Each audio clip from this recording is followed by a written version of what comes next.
시간 우리 믿음의 고백 하나님께 드림으로 말씀 앞에 나가도록 하겠습니다. 하나님 나를 사랑하신다. 하나님 내 인생에 크고 비밀한 계획을 가지고 계신다. 하나님은 오늘도 나와 동행하셔서 그 계획을 이루어 주신다. 아멘. 그렇게 될 줄로 믿습니다. 아멘. 우리는 종종 나보다 돈을 많이 가지고 있는 사람을 잘 사는 사람이라고 이렇게 표현하고는 합니다. 아마도 이런 표현은 돈을 많이 가지고 있기 때문에 잘 해놓고 사는 사람이라는 걸 줄여서 잘 사는 사람이라고 이렇게 말하는 것 같습니다. 그럼에도 불구하고 돈이 많은 사람을 잘 사는 사람이라고 표현하는 건 조심해야 되겠다는 생각을 합니다. 자칫하면 무의식적으로 내가 지금 잘 살지 못하는 이유는 돈이 없기 때문이다 이렇게 생각할 수도 있고, 내가 하는 말을 듣고 있는 내 자녀가 내가 잘 살려면 돈이 절대적으로 중요하구나 이렇게 생각할 수도 있는 위험성이 있기 때문입니다. 살다 보면 분명한 건 돈이 있으면 삶이 편해지는 건 맞습니다. 그리고 그것 때문에 행복하다고 느낄 확률도 굉장히 높겠지만 돈이 절대적으로 행복의 본질은 아니라는 우리가 너무 잘 압니다. 왜냐하면 돈이 많아서 행복한 사람보다 돈이 많아서 괴로운 사람이 더 많기 때문입니다. 돈이 많아서 웬만하면 버티고, 다른 가정 같으면 그냥 맞추고 살 법한데 돈이 많아서 쉽게 이혼하는 경우도 참 많이 있고요. 돈이 많아서 형제끼리 유산 다툼만이라고 형제 간의 의리가 깨져버리는 모습도 우리가 너무 자주 보기 때문에 돈이 많기 때문에 잘 사는 건 분명히 아닌 것 같습니다. 그렇다면 여러분, 우리가 잘 산다는 건 어떤 것을 말하는 걸까요? 물론 다양한 관점이 존재할 수 있습니다만 성경적 관점에서 한 사람이 잘 산다는 건 답이 정해져 있습니다. 믿음으로 사는 것입니다. 제가 이렇게 말씀드린 이유가 있어요. 하나님 관점에서 잘 사는 사람은 의인이겠죠. 근데 예수님께서 하나님께 뭐라고 말씀하셨는가? 의인은 믿음으로 말미암아 산다. 하나님 기준에서 잘 사는 사람은 그가 믿는 바대로 살고 있는 사람이 잘 사는 사람이다. 그런데 여기도 우리가 조심해야 될 부분이 분명히 존재합니다. 모든 믿음이 우리를 건강한 삶으로 인도하지 않기 때문입니다. 우리가 흔히 이단이라고 부르는 사람들도 엄밀한 의미에서 하나님 믿는다고 말하는 사람들입니다. 근데 우리가 그들을 이단이라고 부르는 이유는 그들은 우리와 다르게 믿기 때문입니다. 우리가 하나님 말씀대로 믿으려고 한다면 그들은 자기들이 믿고 싶은 대로 믿으려고 하는 사람입니다.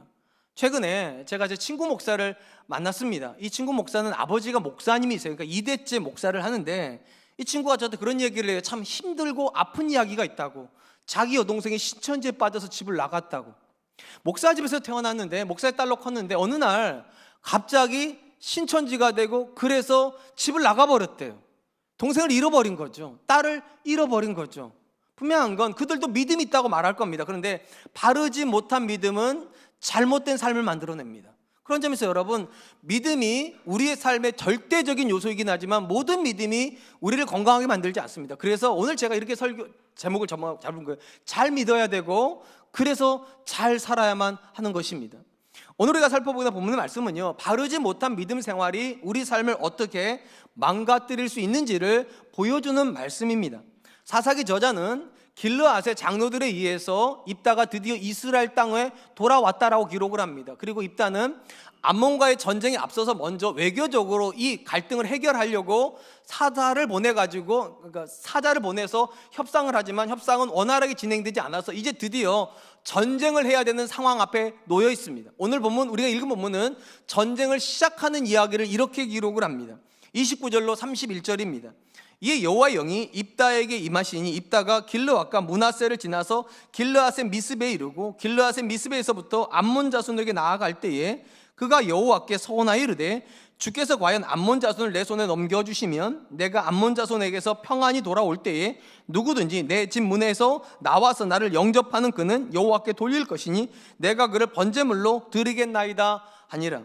하나님은 암몬과의 전쟁을 치르게 될 입다에게 여호와의 영을 부으셨다라고 말씀하십니다. 여호와의 영이 입다에게 임했다는 말은 드디어 입다가 공식적으로 하나님의 사사가 되었다는 것이 천명되어지는 사건인 동시에 입다가 하게 되는 전쟁이 절대적으로 입다의 전쟁이 아니라 하나님의 전쟁임을 확인시켜 주시는 것입니다.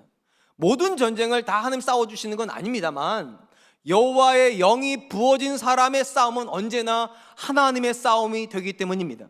상식적으로 생각을 해보면 하나님의 영이 부어졌기 때문에 입다는 용기가 100배가 됐을 것 같고 용감하게 전쟁하러 나가면 될 것 같은데 전쟁하러 나가면서 입다가 서원을 하나를 하게 됩니다. 그 서원의 내용이 이렇게 시작을 합니다. 주께서 과연 암몬 자손을 내 손에 넘겨주시면, 우리 성에 과연이라 번역된 단어는 만약이라는 겁니다.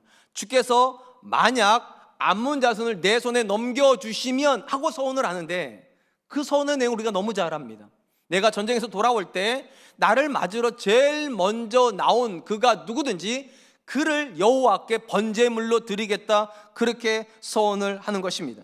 이따가 이렇게 하나님 앞에 어찌 보면 굉장히 무모한 서원이잖아요. 누가 나올지 어떻게 알아요? 전혀 예측할 수 없는 미래를 향하여서 내가 누구든지 하나님께 드리겠다, 이렇게 무모한 서원을 하게 되는 이유가 무엇일까 도대체? 그만큼 그는 절박했다는 것입니다. 그리고 우리가 입다의 이야기를 읽어보면 확실히 입다는 다른 사사들과 조금 다릅니다. 왜냐하면 다른 사사들에게도 여호와의 영은 임합니다.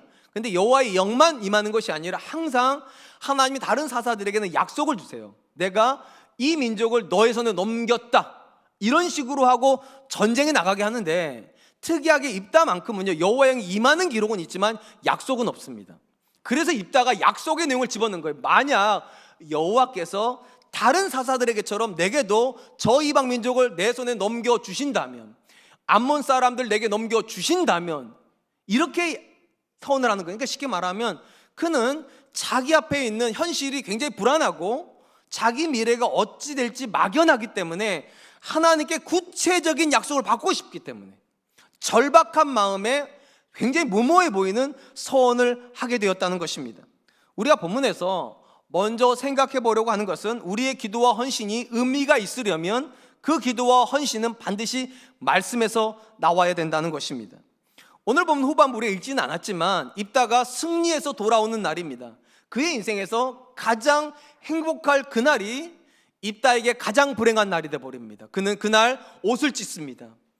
분노합니다. 왜냐하면 그날 자기를 맞으러 누가 나옵니까? 외동딸이 나와버려요. 무남 동료 외동딸이요. 그리고 그 딸을 죽여야 하는 날이 바로 그 날이 되어버려요. 승리하는 날이 가장 슬픈 날이 되어버렸어요. 왜냐하면 입다가 너무 무모한 서원을 해버렸기 때문입니다. 그렇다면 왜 입다 인생이 이렇게 불행하게 되었을까요? 혹시 입다가 서원을 했기 때문일까요? 하나님은 서원을 전혀 기뻐하지 않으시는데 입다가 무턱대고 서원을 해서 하나님께 진노하셨는가? 사실은 그렇지 않습니다. 우리가 성경 읽다 보면 성경 안에서 믿음의 사람들도 종종 서원을 하는 것을 보게 되기 때문입니다. 야곱이 자기 형 에서를 피해서 바단 아람 외삼촌의 집으로 도망갈 때 그는 베델에서 서원을 합니다. 뭐라고 서원합니까? 하나님께서 약속하신 것처럼 내가 내 고향 땅으로 안전하게 돌아오면 내가 하나님께 온전한 11조를 드리겠나이다. 11조에 대한 서원을 했습니다. 또 사무엘의 어머니 한나의 서원을 기억하십니까? 한나가 자식이 없어서 분인나로부터 너무나도 많은 모욕을 당할 때 그녀가 너무 슬퍼서 하나님께 서원을 합니다. 만약 하나님께서 내게도 아들을 주신다면 그 아들 머리에 삭도를 내지 않는 나실인으로 하나님께 온전히 드리겠나이다. 그렇게 서원을 했습니다. 우리가 알다시피 야곱 믿음의 조상입니다. 한나 여성 중에서는 가장 뛰어난 믿음을 대변하는 인물이에요. 그런데 이 두 사람이 다 서원을 했다는 점에서 서원의 행위 자체가 잘못된 건 아닙니다. 그렇다면 여러분, 도대체 야곱이랑 한나가 하는 서원하고 입다가 하는 서원은 뭐가 다른 겁니까? 일단 출발점은 똑같습니다. 두 부류가 다 막연하고 불안한 상황 앞에서 하나님의 은혜를 입고 싶어서 간절한 마음으로 서원을 한 거예요. 여기까지 똑같아요. 배경은 똑같은데 그 서원의 근거가 다릅니다.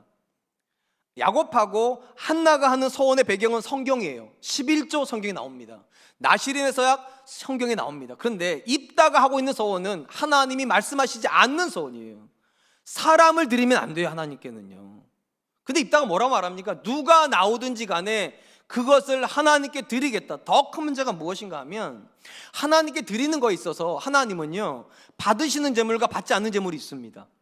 그래서 정한 짐승, 부정한 짐승이 나온단 말이에요. 근데 여러분, 입다가 전쟁이 끝나고 돌아올 때 어떤 짐승이 나올 줄 알고 드리냐는 거예요. 근데 입다는 어떻게 합니까? 절박한 마음에서 내가 하나님께 드리든지 어떤 게 나오든지 간에 드리겠다. 쉽게 말하면 자기중심적 서약이에요. 하나님이 기뻐하시는 걸 드리겠다는 것이 아니라 내가 드릴 수 있는 거 드리겠다고. 전도서에 보면 하나님 앞에 서야 되는 사람이 하나님 앞에서 반드시 조심해야 되는 것 두 가지가 있다라고 이야기를 합니다. 전도서 5장 1절로 2절입니다. 너는 하나님의 집에 들어갈 때에 내 발을 삼갈지어다. 가까이 하여 말씀을 듣는 것이 우매한 자들이 제물을 드리는 것보다 나으니 그들은 악을 행하면서도 깨닫지 못함이니라. 너는 하나님 앞에서 함부로 입을 열지 말며 급한 마음으로 말을 내지 말라. 하나님은 하늘에 계시고 너는 땅에 있음이니라. 그런즉 마땅히 말을 적게 할 것이니라. 지혜자가 우리에게 두 가지 교훈을 합니다. 하나님 앞에 서서 하나님을 의식하고 있다면 두 가지를 조심해야 된다. 첫 번째가 무엇입니까? 말씀을 듣는 것이 우매한 자들이 제물 드리는 것보다 더 중요하다. 그러면서 뭐라고 말을 하는가? 우매자들이 악을 행하면서도 깨닫지 못한다. 이건 이런 내용이에요. 우매한 사람들은 어떻게 생각을 하는가? 하나님께 더 많은 제물을 드리면 하나님이 기뻐하신다고 생각을 한다는 거. 그래서 하나님이 뭐를 기뻐하신지는 아예 관심도 없고 내가 뭐를 드릴지만 생각을 해가지고 더 많은 제물을 가지고 오려고 죄짓는다는 거예요. 수단과 방법을 가리지 않고 돈을 벌어서 하나님께 제물만 드리면 되지.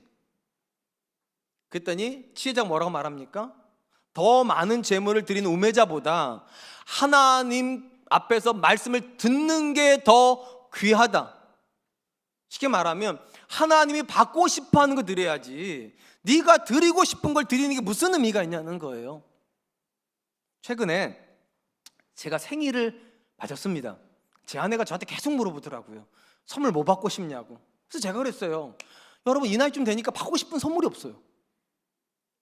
대한민국이 그런 나라가 됐더라고요. 이제 아무리 생각해봐도 제가 없는 게 없어요. 죄송하지만 뭐가 없을까요 제가 도대체. 그래서 제가 그랬어요. 생각해보고 내가 필요한 거 있으면 말할 테니까 절대 사지 말으라고 제가 분명히 얘기했어요. 근데 제 아내가 계속 굳이 사야 되겠대요. 그래서 제가 물어봤어요. 뭘 살라고 하냐고. 잠옷을 사야 되겠대요. 정말 죄송하지만 저는 잠옷 안 입고 자요. 그런데도 굳이 저한테 잠옷을 입혀주고 싶어가지고 그래서 그랬어요. 진짜 말하는데 나 잠옷 원하지 않아. 근데 사왔어요. 우매한 거죠. 붙잡고 한 얘기지만 여러분 이 부분이 그런 내용이에요. 하나님 앞에 내가 드리고 싶은 거 드리고 드렸다고 좋아하지 말으라고. 하나님 앞에서 정말로 우리가 하나님 앞에 서 있다면 들으려고 해야 된다는 거예요. 하나님이 무엇을 원하시는지. 내가 드리고 싶은 거 아무나 드려도 하나님 무조건 받으시는 그런 분 아니라고. 두 번째로 뭐를 조심해야 된다고 말하는가? 하나님 앞에서 급한 마음에 마구잡이로 말을 쏟아내지 말라는 거예요. 마구잡이로. 성경학자들은 이 본문을요 기도와 선과 관련된 말씀으로 이해를 합니다. 쉽게 말하면 아무리 급하다고 내가 원하는 거 다 하나님께 말씀드리는 건 기도 아니라고. 기도의 본질은 무엇입니까? 하나님의 뜻이 내 삶에 이루어지기 위해서 기도하는 거예요. 당연히 말은 적게 해야 돼요. 아무리 상황이 급박해서 쏟아내고 싶은 말이 많아도 하나님이 나한테 어떤 기도를 원하실까를 먼저 생각해야 된다고요. 이 상황 속에서 하나님은 내가 어떻게 살기를 원하실까를 먼저 생각하고 그걸 가지고 하나님 앞에 하나님 내가 아무리 힘들지만 하나님 뜻을 따라 이렇게 살게 해 주십시오. 이렇게 기도해야 된다는 겁니다. 하나님께서 그분의 백성이 헌신하는 거 굉장히 기뻐하십니다. 그런 점에서 여러분 우리가 하나님 앞에 헌신에 대한 서원을 하는 거, 서약을 하는 거 절대로 나쁜 거 아닙니다. 저는 우리 사랑과 은혜교 성도님들 안에서 그런 서원하는 사람이 나올 수 있었으면 좋겠어요. 한번 생각해 보죠. 누군가가 사업을 합니다. 여러분들이 사업을 한다면 마음속에 어떤 생각이 드세요? 제가 지금까지 사업하는 사람 만나보면 대부분 어떤 생각을 가지고 하시는가? 하나님이 이 사업에 복을 주시면 내가 주신 복을 가지고 내가 하나님께 더 많은 헌금하겠습니다. 과거에는 굉장히 많은 분들이 이렇게까지 서원 기도를 했어요. 하나님 이 사업이 정말로 하나님 사업이 되어 하나님께서 복을 주시면 내가 교회 세우겠습니다. 한국에다 못 세우면 선교지에라도 내가 교회를 세우겠습니다. 저는 우리 사랑과 은혜교 성도님들 중에도요 이 정도쯤은 나오면 얼마나 좋아요. 이게 나쁜 거 아니잖아요. 하나님이 내게 복을 주시면 그 복의 굉장히 중요한 부분을 하나님을 위해서 쓰겠습니다. 이거 절대로 나쁘지 않습니다. 근데 언제 이게 나쁘게 되는가? 하나님이 주시는 복을 받지 않고 복은 하나님께 구하면서 내 멋대로 사업을 할 때요. 기도의 내용하고 사업하는 내용이 달라요. 성경적이지 않아요. 이럴 때 잘못되는 거예요. 또 어떤 분이 이렇게 기도합니다. 하나님 내 자녀에게 복을 주셔서 내 자녀가 성공하면 내가 하나님의 일을 정말 열심히 하겠습니다. 여전도 회장도 할 거고 권사회 회장도 할 거고 목사님 말하면 뭐든지 다 하겠습니다. 이거 얼마나 귀한 일이에요. 그잖아요. 하나님이 복을 주시는데 헌신하겠다는 게 왜 나빠요? 근데 언제 나빠집니까? 하나님 앞에서 내 자녀에게 복을 달라고 기도를 하면 하나님이 복을 주실 수 있는 자녀를 키워야 되는데 내 멋대로 키워요. 하나님이 복을 주시려면 복을 주실 수 있는 길에 서 있게 키워야 될 거 아니냐고요. 근데 기도는 멋있게 했는데 삶은 자기 멋대로 해요. 오늘 본문에 나오는 입다가 그래요. 하나님 앞에 서원한 행위 자체가 잘못되지 않았어요. 그는 하나님께 좋은 거 드리고 싶은데 말씀대로 하지 않아요. 누가 나올지 어떻게 알아요? 뭐가 나올지 어떻게 알아요? 하나님의 말씀에 근거해서 하나님 가장 기뻐하시는 양, 가장 기뻐하는 소, 가장 기뻐하는 예물 중에서 하나님이 기뻐하시는 거 그걸 드리겠습니다. 이러면 되는데 자기 마음대로 기도해요. 자기 마음대로 서운해요. 그래서 가장 기뻐해야 될 날에 그는 가장 슬픈 사람이 되어버립니다. 사랑하는 성도 여러분, 하나님 앞에서 말씀과 기도는 신앙의 두 축을 구성하고 있죠. 그래서 사도행전에 보면 사도들이 모든 걸 다 양보하면서도 두 개를 잡잖아요. 말씀과 기도에 창념하였더라. 그러니까 한 사람의 신앙이 절대로 안 무너지려면 적어도 두 가지는 확실히 서 있어야 된다는 겁니다. 말씀이 서 있어야 되고 기도가 서 있어야 됩니다. 그리고 이 두 가지는 반드시 같이 움직입니다. 축이 하나예요. 같이 움직입니다. 그런데 둘 다 중요하다고 해서 순서는 상관없냐? 아닙니다. 굉장히 중요한 순서예요. 말씀과 기도 순서로 들어가야 됩니다. 우리가 잘 알다시피 예수님이 3년간의 공생애를 가지셨습니다. 그게 복음서에 나오잖아요. 3년의 공생애 기간 동안 예수님께서 제자들에게 기도에 대한 훈련도 시키셨을 거예요, 분명히요. 그런데 성경에 기도에 대한 훈련을 시켰다는 이야기는 잘 안 나와요. 어떤 게 주로 나오는가? 말씀에 대한 훈련이요.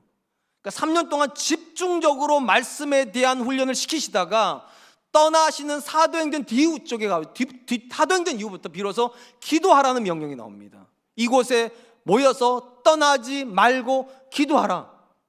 참 신기하잖아요.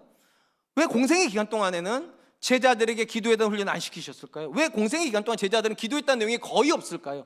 이유가 있어요. 뭐를 기도하는지 모르고 기도하면 안 된다는 거예요. 내 삶에서 하나님의 뜻이 무엇인지 말씀을 통해서 배우고 말씀을 통해서 깨달은 바를 기도하는 거예요. 내가 원하는 걸 쏟아내는 게 기독교의 기도가 아니에요. 그래서 언제 기도가 망가집니까? 언제 기도하고 상처받습니까? 내 멋대로 기도할 때요. 하나님께 기도하고 삐졌다는 분들이 나와요. 왜 삐질까요? 내 멋대로 기도했으니까요. 하나님께 헌신하고서 상처받은 사람들이 나와요. 왜 헌신했고 상처받을까요? 내 멋대로 헌신했으니까요. 잘 믿는다는 게 무엇입니까? 하나님의 말씀에 근거해서 믿는 거예요. 기도 귀한 겁니다. 하나님의 말씀대로 할 때요. 헌신 귀한 거예요. 하나님의 말씀대로 할 때요. 저는 우리 사랑과 은혜교회 성도님들이 하나님 앞에서 가지는 믿음의 고백을 따라 말씀을 근거하여 기도할 수 있기를, 말씀을 근거로 하여 헌신할 수 있기를 주님의 이름으로 축원드리겠습니다. 한편 오늘 본문을 묵상하다 보면 자연스럽게 이런 생각을 하게 됩니다. 입다는 그가 승전하고 올 때 도대체 어떤 상황을 염두에 두고 이런 서원 기도를 했을까입니다. 혹시 입다는 동물이 나올 걸 예상을 했을까요? 사람이 나올 걸 예상을 했을까요? 사실 이 본문은요, 원문 그대로 읽으면 동물일지 사람일지 전혀 구분이 안 됩니다. 나오는 그것이에요. 사람일지 동물일지 몰라요. 일반적으로 복음주의 신학자들, 그러니까 쉽게 말하면 성경 말씀을 1.1획도 틀리지 않는 하나님의 말씀이라고 믿는 사람들은 입다가 동물의 제사를 염두에 두고 이 서원을 했을 거라고 해석을 합니다. 그러면 사람이 나오면 어떻게 할 거냐는 거예요. 그죠? 그러면 복음주의 신학자들 어떻게 해석을 하는가? 사람이 나오면 그 사람을 죽이는 게 아니라 하나님의 성전에 평생 일하도록 드렸을 거라, 나시린처럼 그런 마음으로 동물의 제사를 염두에 두고 서원을 했을 거라고 그렇게 해석을 하려고 합니다. 근데 여러분, 이렇게 입다의 입장을 해석하는 의견이 제가 볼 땐 그렇게 온당해 보이지 않습니다. 왜냐하면 엄밀히 말하면 오늘날이라면 그렇게 해석을 해도 돼요. 오늘날이라면. 왜냐하면 오늘날은 각 가정마다 굉장히 많은 가정에서 애완견을 키우시죠. 있잖아요. 그렇지 않아요? 집에서 키우시잖아요. 그러면 아빠나 엄마가 주인이잖아요. 자, 집에 들어옵니다. 제일 먼저 자식이 뛰어나오는 경우는 없죠. 어느 집도 자식이 먼저 뛰어나오지 않아요. 제일 먼저 아내가 뛰어나오면 귀한 거죠.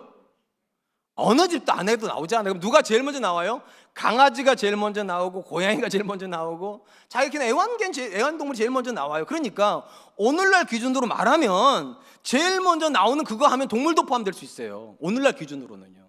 근데 이 성경이 기록된 문화 속에는 애완동물이 없어요. 모든 가축은 다 우리 안에 있어요. 우리 안에. 그러니까 양이 먼저 나올 일 없다는 얘기예요. 염소가 먼저 나올 일도 없고 소가 먼저 나올 일도 없어요. 그럼 누가 제일 먼저 나와요? 사람이 나오는 거예요. 더더군다나 여기 본문에서 입다는 절대로 누가 나오든지 간에 하나님께 드리겠다 그렇게 소원한 것이 아니라 번제물로 드리겠다고. 번제물은 뭐냐? 죽여서 각을 뜨는 거예요. 살아있는 걸 드리는 걸 번제로 말하는 게 아니라 죽여서 드리는 거예요. 그러니까 사람이 나오면 그 사람을 하나님의 성전에 드리겠다 그렇게 해석하면 이 본문이랑 안 맞아요. 안 맞아요. 그런 점에서 여러분, 입다는 분명히 사람을 염두에다 두고 서약을 했을 겁니다. 그리고 이렇게 해석하는 게 온당한 이유가 있어요. 입다가 형제 집안에서 어머니 아버지 집에서 쫓겨나서 어디서 살았다고 우리가 배웠습니까? 돕당에, 그러니까 돕당에 살았어요. 이 돕당이에요. 요단과 동편 땅입니다. 거기서 가장 가까운 땅이 어디냐? 모압 땅입니다. 그리고 모압 사람들이 섬기는 신이 뭐냐? 몰렉이라는 신입니다. 이 몰렉이라는 신은요, 어떤 신인가? 사람을 제사로 드리는 신입니다. 물론 항상 사람을 드리는 게 아니에요. 너무나도 급박하거나 자기가 원하는 무언가를 너무나도 원할 때 인신 제사를 받는 신이 몰렉 신입니다. 거기가 이 입다가 살고 있는 지역에서 가장 가까운 지역의 신이에요. 당연히 가장 가까운 데 있다 보면 어떤 일이 벌어집니까? 영향을 받을 수밖에 없죠. 그래서 지금 입다는 자기 생애 가장 중요한 전쟁을 앞에다 두고 있어요. 이 전쟁에서 이겨야지만 자기 집안이 설 수 있어요. 이 전쟁에 이겨야지만 백성들이 인정하는 믿음의 명문가가 돼요. 얼마나 절박하겠어요? 그렇게 생각하는 거죠. 자기가 있던 지역에서 가장 가까운 지역에 있었던 모압 사람들이 절박할 때 어떻게 했다고요? 사람을 드리더라. 심지어 장자를 드렸어요. 그들은요. 그러니까 그들이 하는 대로 나도 하나님께 가장 귀한 생명을 드려야 되겠다, 그렇게 서약을 했을 겁니다. 제가 오늘 본문을 묵상하면서 두 번째로 여러분과 나누려고 하는 것은 성령이 임재하여 있다고 해서 우리가 하는 모든 선택이 항상 옳은 선택은 아니라는 겁니다. 오늘 본문 말씀을 묵상하다 보면 우리 안에 충격이 하나가 있어요. 입다가 인신제사를 하나님께 생각하면서 드리겠다고 말했던 이 기도의 시작이 어떻게 나오는가? 여호와의 영이 입다에게 임하시니. 아니, 절대로요, 악령이 입다에게 임해가지고 그런 소원기도를 한 게 아니래요. 여호와의 영이 입다에게 임했는데도 하나님이 가장 미워하시는 인신제사를 포함한 제사를 하나님께 드리겠다고 심지어 서원기도를 했다는 것입니다. 그러니까 여러분, 두려워해야 돼요. 하나님의 영이 없어서 우리가 잘못된 선택을 하는 게 아니라 심지어 하나님의 영이 임재해도 우리는 얼마든지 잘못된 선택을 할 수 있습니다. 한번 생각해 보세요. 이 성경은요, 다 하나님을 믿는 사람들을 위해서 쓰여진 겁니다. 신약 성경은 그런 사람 다 성도라고 불러요. 그리고 성경 안에서 성도는 다 성령의 임재가 있는 사람들입니다. 그러면 성령의 임재가 있는 사람들이 절대로 틀린 선택 안 하고 나쁜 선택 안 하고 불의한 일 안 한다면 왜 성경 안에서 항상 깨어 있으라 이런 표현이 나올까요? 성령의 사람 안 틀린다면, 성령의 사람들이 항상 안 틀린다면 왜 쉬지 말고 기도하라는 이런 말이 나올까요? 성령의 사람들도 틀리기 때문입니다. 성령의 사람들도 실수하기 때문입니다. 성령의 사람들도 그릇된 선택을 하기 때문입니다. 그래서 성경에서 뭐라고 말합니까? 성령을 받은 사람들을 향해서 성령 충만해지라고.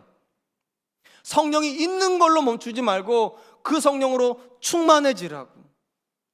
우리가 입다 이야기를 읽다 보면 사람이라는 존재가 굉장히 약한 존재라는 것을 알게 됩니다. 어떻게 약합니까? 사람에게 영향을 받아요. 심지어 성령이 임해도 사람은 영향을 받습니다. 한번 제가 여쭤볼게요. 성령이 임하기 이전에 사귀었던 친구들이 있으실 거잖아요. 그죠? 예수 믿기 이전에 사귀었던 친구. 그러면 예수 믿고 나서 그 친구들이랑 다 절연하셨습니까?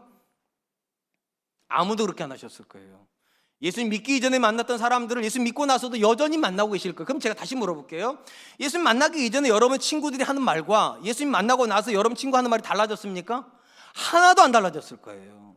여전히 만나면 대학교 어떻게 보내야 되는지 계속 이야기하고 있을 거고, 여전히 만나면 사업은 어떻게 해야 성공한다고 계속 이야기하고 있을 거고, 심지어 여전히 남편 어떻게 길들이는지. 예수 믿지 않는 여자분들 늘 그런 얘기 하잖아요. 인생에서 제일 행복할 때가 언제라고요?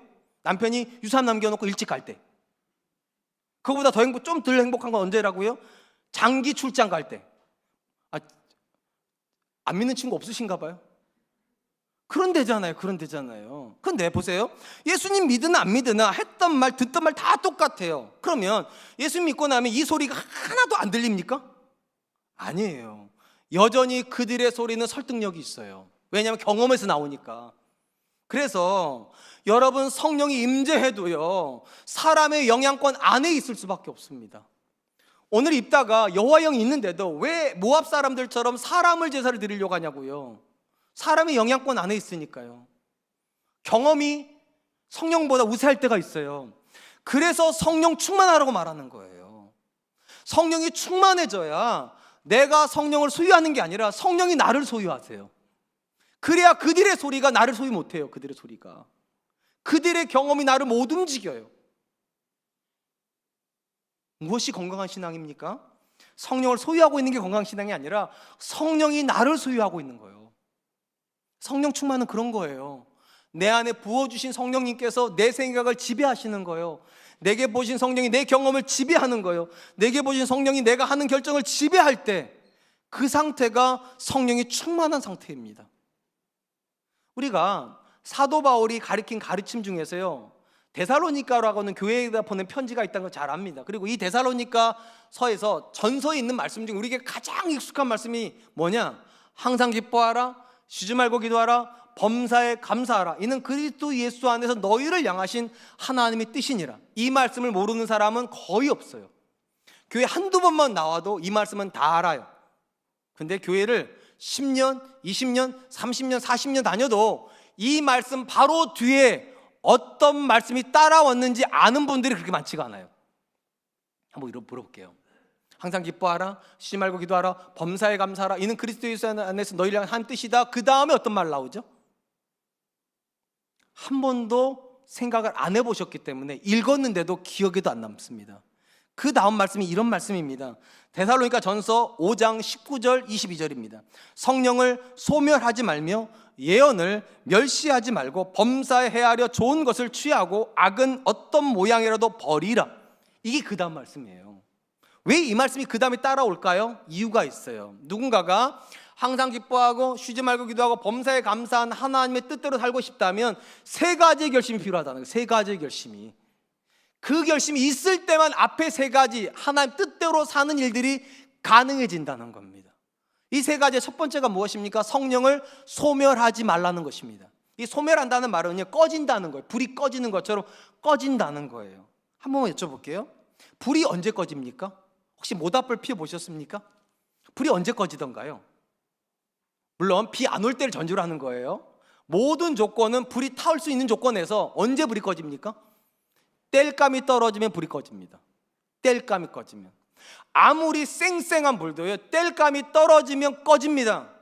그 말은 이런 거예요. 성령이 내 안에 아무리 들어와 있어도 성령이 활동할 수 있는 땔감이 없어지면 소멸된다는 거예요.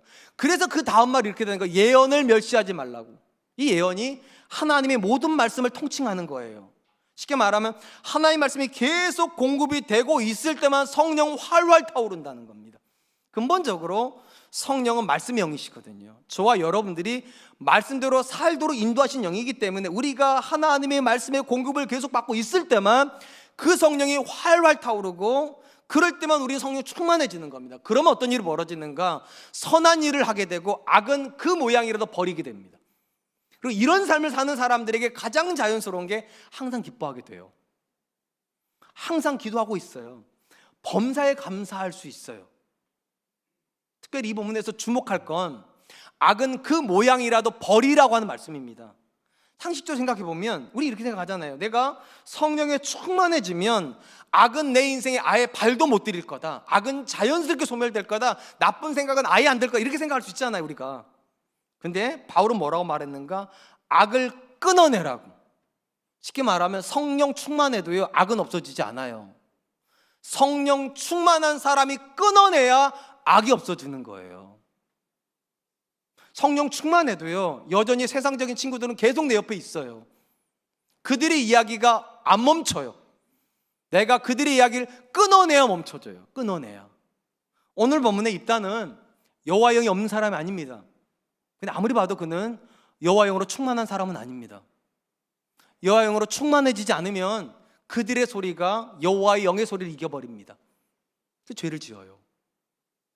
어떤 신앙이 건강한 신앙입니까? 성령을 소유하고 있는 신앙 아닙니다. 성령이 나를 소유하고 있는 신앙이에요. 성령이 말씀을 가지고 나를 소유해서 하나님이 아니라고 하는 걸 끊어내고 있는 사람이요, 이 사람이 건강한 사람입니다. 사랑하는 성도 여러분, 한 사람이 예수 그리스도를 정말로 믿고 거듭나면 그는 그가 원하든 원하지 않던 성령을 소유하게 됩니다. 물론 성령을 소유하고 있다고 해서 어느 날 갑자기 내가 성령 소유한 게 느껴지지는 않아요. 한번 생각해 보세요. 여러분 예수 믿고 나서 정말로 거듭났다고 느낄 때 성령을 느끼셨습니까? 갑자기 막 차원이 다른 세계가 열리고 갑자기 입만 열면 막 은혜로운 소리가 나오고 얼굴빛이 환해지고 내 뒤에서 아우라가 막 그러셨죠? 아니었을걸요? 아닐 수밖에 없는 게 제가 그러지 않았으니까요. 제가요. 이상하게 난 예수 믿었는데, 그리고 분명히 성경의 약속대로 나는 거듭났을 터인데 이상하게 내 안에 성령이 계신지를 모르겠어요. 왜 그럴까요? 성령은요, 타오를 때만 우리가 느끼는 겁니다. 타오를 때만, 성령의 충만을 받을 때만 느끼는 거예요. 그리고 성령의 충만은 그냥 어느 날 오는 게 아니에요. 하나님의 말씀이 가까워지고 내가 그 말씀대로 살면서 선은 추구하고 악은 끊어낼 때 이상하게 어느 날 갑자기 내가 이렇게 생각하는 거예요. 내가 원래 이런 사람이었나? 내가 원래부터 내 아내한테 이렇게 내 아내를 의식하고 내 남편을 의식하고 내 자녀를 의식하면서 어떻게 해야 주를 기쁘시게 할까 묻는 그런 사람이었는가? 아니었을 거예요. 근데 어느 날 내 안에 이런 열망이 생겨요. 내가 주를 기쁘시게 하고 싶다. 하나님도 나를 보면서 정말로 기뻐하셨으면 좋겠다. 그러면서 어느 날 나도 모르게 기뻐하고 있어요. 어느 날 나도 모르게 계속 기도하고 있어요. 어느 날 나도 모르게 모든 상황 앞에서 절망보다는 감사가 더 가까워지고 있어요. 그때 느끼는 거예요. 내 안에 성령님이 계시는구나. 내 안에서 성령님이 정말로 내 삶의 주인이 되셨구나. 다시 말씀드릴게요. 잘 믿는다는 건 성령을 소유한다는 걸 말하지 않아요. 잘 믿는다는 건 성령이 충만해지는 거예요. 그 성령이 나를 소유하시는 거예요. 전 저와 여러분들이 그런 분들 되셨으면 좋겠습니다. 마지막으로 우리가 본문에서 관심을 가져야 될 것은 과연 입다는 그의 소원을 어떻게 실행했냐는 겁니다. 입다가 전쟁이 끝나고 돌아올 때 그는 자기 앞에서 참혹한 현실을 마주해야만 했습니다. 본문 말씀 34절 35절입니다. 입다가 미스바에 있는 자기 집에 이를 때에 보라, 그의 딸이 소고를 잡고 춤추며 나와서 영접하니 이는 그의 무남동녀라. 입다가 이를 보고 자기 옷을 찢으며 이르되 어찌할꼬 내 딸이요, 너는 나를 참담하게 하는 자요, 너는 나를 괴롭게 하는 자 중에 하나로다. 내가 여호와를 향하여 입을 열었으니 능히 돌이키지 못하리라 하니. 당시 군인들이 군대 전쟁에서 승리하고 돌아오면 여인들이 속옷 찢는 건 하루 이틀 된 일이 아닙니다. 모든 이스라엘 문화는 항상 승전하고 돌아오면 여자들이 속옷 찢으며 노래했죠. 우리가 알다시피 다윗이 골리앗을 죽이고 돌아올 때도 그랬어요. 그러니까 이 본문도 마찬가지로 여자들이 나와서 속옷 찢는 게 이상하진 않아요. 심지어 입다가 자기 집에 가까워질 때 그 집에 있는 여자들도 나와서 속옷을 치는데 뭐가 문제냐? 제일 먼저 나온 여자가 자기 무남동녀 외동딸이라는 겁니다. 그 사실을 보고 입다가 소리칩니다. 너는 나를 괴롭게 하는 사람 중에 하나라고. 너 때문에 내가 너무 괴롭다고. 옷을 찢어버립니다. 옷을 찢어요. 그리고 입다의 딸에게 말을 합니다. 내가 하나님 앞에 이러이러한 소원을 했는데 이 말이 내 입에서 나갔기 때문에 반드시 지켜야 된다고. 입다의 딸이 말합니다. 아버지 입에서 나왔기 때문에 하나님 앞에서 그렇게 되기를 원합니다. 다만 내게 2달의 기회를 줘서 내가 내 처녀 친구들과 함께 내가 처녀로 죽는 것을 애통하게 해주십시오. 그리고 2달 이후에 입다가 그대로 서원을 실행했다고 성경은 기록을 합니다. 우리가 본문에서 마지막으로 생각해 보려고 하는 것은 그릇된 신앙, 그릇된 믿음은 반드시 하나님의 징계가 따른다는 겁니다. 그릇된 믿음에 대해서 하나님은 침묵하지 않으시고 반드시 징계하신다. 하나님은 그분의 영을 부으심으로 공식적으로 하나님의 사사로 세우셨던 입다가 여전히 이방인들처럼 인신제사를 하나님께 드리려고 하자 그에게 가장 아픈 결정을 하십니다. 그의 딸을 하나님께 드릴 수밖에 없는 결정을 하게 하셨다는 것입니다. 사실 이런 게요, 우리한테는 굉장히 익숙하지 않아요. 왜냐하면 우리가 아는 하나님 어떤 하나님이십니까? 인신제사를 금지시키신 하나님이시고, 심지어 누군가가 잘못을 하면 긍휼히 여기시고, 그리고 한 사람이 아파하는 걸 막아주시는 분이세요. 우리가 봤잖아요. 창세기 22장에서 아브라함이 자기 아들 이삭을 칼을 뽑아서 죽이려고 할 때, 이게 인신제사잖아요. 죽이려고 할 때 하나님 뭐라 말씀하면 멈추라고 그랬어요. 멈추라고. 그럼 이 본문도 사실은 하나님이 얼마든지 입다를 향해서 멈춰라, 내가 네 마음 알겠다, 근데 나는 인신제사를 원하지 않고 나는 네가 슬프기도 원하지 않으니까 내가 너를 긍휼히 여길 테니까 네 딸을 대신해서 암소로 드리기를 내가 허락하노라, 이랬으면 얼마나 은혜로워. 이 본문이요, 얼마든지 그렇게 하실 수도 있는데 놀랍게도 이 본문에서 하나님은 멈추지 않으세요. 끝까지 진행시키세요.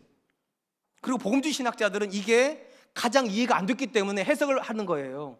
하나님께서 입다의 딸을 죽이게 하신 것이 아니라 성전에서 봉사하도록 시키신 거라고. 근데 만약에 복음주의 신학자들처럼 해석한다면 이 본문 이해가 안 되는 게 있어요. 여러분, 하나님의 성전에서 일하는데 왜 입다가 옷을 찢어요? 귀한 일인데? 왜 자기 딸을 향해서 네가 나를 슬프게 만든다고, 네가 나를 아프게 만든다고 왜 그렇게 저주스러운 말을 하냐고요. 심지어 입다의 딸이 하나님 성전에서 일할 건데 뭐 한다고 2달씩이나 자기가 처녀로 죽는 것에 대해서 애곡을 하냐고요. 죽으니까 그러는 거죠. 자기가 자기 딸을 죽여야 하는 현실 앞에서 절망하는 거죠. 하나님은 이방의 풍습 때문에 영향을 받아서 하나님 기뻐하시지 않는 제사를 드리는 입다를 통해서 그의 딸을 희생시켜서 이스라엘에게 경고를 하고 싶으셨던 것입니다. 경고를. 다시는 이런 일이 이스라엘 땅에 일어나지 않도록. 한번 다시 생각해 보죠.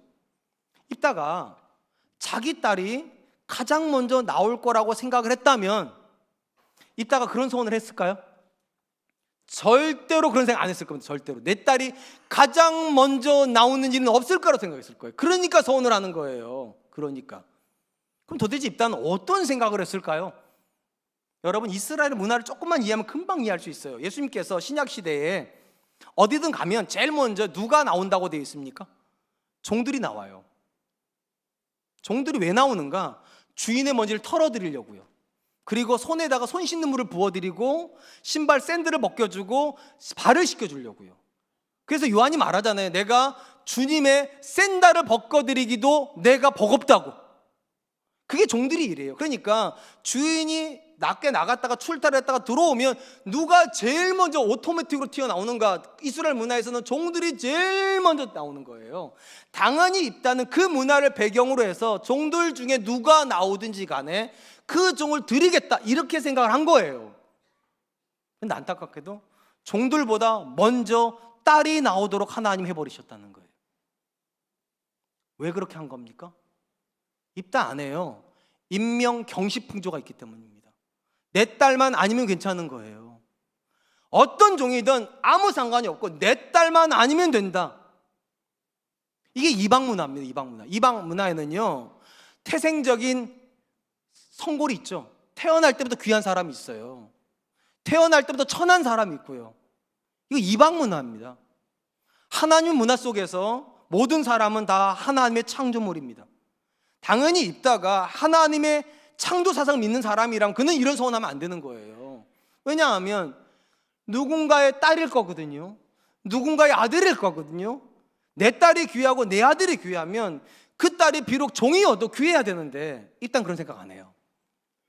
내 필요에 따라서 얼마든지 희생시킬 수 있는 존재, 그리고 하나님은 그런 생각이 혐오스러울 만큼 싫으신 거죠. 혐오스러울 만큼. 그래서 금지시킬 수 있는데, 멈출 수 있는데 안 멈추세요. 다시는 이런 일이 이스라엘 땅에 일어나지 않게 하려고요. 제가 어거지 피우는 거 아니에요. 오늘 본문을 보세요. 입다의 딸이 죽고 나서 이스라엘에 하나의 관습이 생겼대요. 39절 하반절로 40절입니다. 이것이 이스라엘의 관습이 돼요. 이스라엘 딸들이 해마다 가서 길르앗 사람 입다의 딸을 위해 나흘씩 애곡하더라. 입다의 딸이 죽는 시점부터 매년마다 4일씩 이스라엘의 처녀들은 입다의 딸이 죽는 그 시점으로부터 4일씩 애곡을 했대요. 왜 애곡을 하는 겁니까? 이스라엘의 아버지들 보고 들으라고요. 다시는 이런 일 하지 말으라고. 딸들의 목숨 가지고, 종들의 목숨 가지고 다시는 이런 일 하지 말으라고. 어떤 신앙이 건강한 신앙입니까? 하나님의 징계를 인식하는 신앙이에요. 내가 잘못 믿으면, 내가 잘못된 신앙생활하면 하나님은 때리신다. 굉장히 많은 분들이요, 하나님을 복 주시는 분으로만 알아요. 내가 어떻게 해도 무조건 하나님 복 주신다. 아니에요. 오늘 보면 입다가 잘못된 선을 하고 자기 딸만 아니면 된다고, 어떤 사람이 상관없다 그렇게 하니까 하나님 때리세요. 하나님의 징계를 염두에 두고 있지 않다면 우리의 신앙은 절대로 건강할 수 없습니다. 사랑하는 성도 여러분, 우리가 하나님 믿는 거 매우 귀한 일이에요. 근데 늘 물어봐야 돼요. 나는 하나님의 말씀대로 믿고 있나? 혹시 내가 하나님을 왜곡하여 믿고 있지는 않나? 하나님 나한테 항상 좋은 것만 주시는 분이십니까? 내가 뭐를 하든지 간에 하나님 나한테 복만 주시는 분이십니까? 잘못 믿고 계시는 거예요.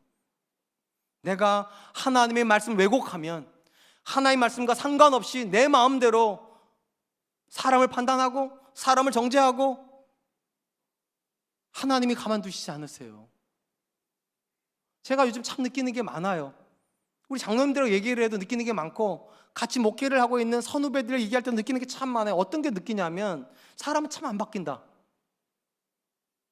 이 사람이 성도라는 게 문제예요. 성도라는 게요. 분명히 성경이 이렇게 말했잖아요. 이전 것은 지나갔다고. 여러분들이 그리스도를 알기 이전에 가졌던 모든 생각은 지나가야 되는 생각이에요. 아무리 인명을 경시시키고 사회에서 돈을 가지고 사람을 차등을 줘도 그건 지나가는 생각이어야 되는데, 교회 와서도요, 돈으로 줄 세우고, 교회 와서도 학벌로 줄 세우고, 교회 와서도 타는 차를 가지고 줄 세우고, 사는 집을 가지고 줄 세우고, 건강하지 않아요. 건강하지 않아요. 그리고 두려워해야 돼요. 하나님은 그런 분 아니시니까. 하나님 그런 분 아니시니까. 전 저와 여러분들이 2023년을 살면서 때때로 이런 생각이 있으면 좋겠어요. 하나님 무서우신 분, 하나님은 정말 무서운 분이시지. 그것이 우리 안에 자리 잡으면 우리 신앙은 건강해질 줄로 믿습니다. 이제 말씀을 맺으려고 합니다. 하나님은 의인은 믿음으로 말미암아 산다 이렇게 말씀하시므로, 누가 잘 사는 사람인가 이미 정의 내려주셨어요. 믿음대로 사는 사람입니다. 그리고 오늘 보면은 믿음대로 산다는 거에 대한 세 가지 이야기를 해줬어요. 믿음에서 나오는 기도, 믿음에서 나오는 헌신이라고 다 믿음이 나온 게 아니라는 거예요. 말씀과 함께 가야 된다. 말씀과 함께. 말씀을 가지고 믿음으로 기도하고, 말씀을 가지고 믿음으로 헌신해야 하나님이 기뻐하신다. 두 번째, 하나님 앞에서 하나님의 임재, 성령의 임재가 모든 것의 정답은 아닙니다. 성령 임재에도 잘못된 선택을 해요. 그렇기 때문에 항상 힘써야 될 것이 있어요. 성령 충만함을 받으라. 내가 성령을 소유하는 것이 아니라 성령이 나를 소유하고 있어야 그 사람의 삶이 건강합니다. 마지막 세 번째, 두려우신 하나님을 날마다 인식해야 합니다. 내가 가지고 있는 생각이 하나님께 합당한가? 내가 하고 있는 판단이 과연 하나님 앞에 징계의 대상이 되지는 않는가? 두려운 하나님이 내 삶에 계실 때 삶이 건강해질 줄 믿습니다. 전 저와 여러분들이 그런 분들 되시기를 주님의 이름으로 축원드리겠습니다. 시간 주신 말씀을 기억하면서 세 가지를 위해서 같이 기도하도록 하겠습니다. 첫 번째, 하나님, 내가 하는 기도, 내가 하는 헌신이 철저하게 말씀에서 나오게 해주십시오. 내 마음대로 기도하는 사람, 내 마음대로 헌신하는 것이 아니라 주께서 기뻐하시는 모양으로 헌신하게 해주십시오. 두 번째, 하나님, 내가 성령만 가지고 있는 사람이 아니라 성령에 붙잡힌 사람 되게 해주십시오. 성령 충만해서 악을 끊어낼 수 있는 그런 사람 되게 해주십시오. 마지막 세 번째, 좋으신 하나님을 묵상하지만 때때로 하나님은 징계하신 분이라는 이 두려운 의식 가지고 하나님 앞에 서 있는 사람 되게 해주십시오. 우리 같이 한 번만 기도하도록 하겠습니다. 기도하겠습니다. 하나님, 하나님 감사합니다.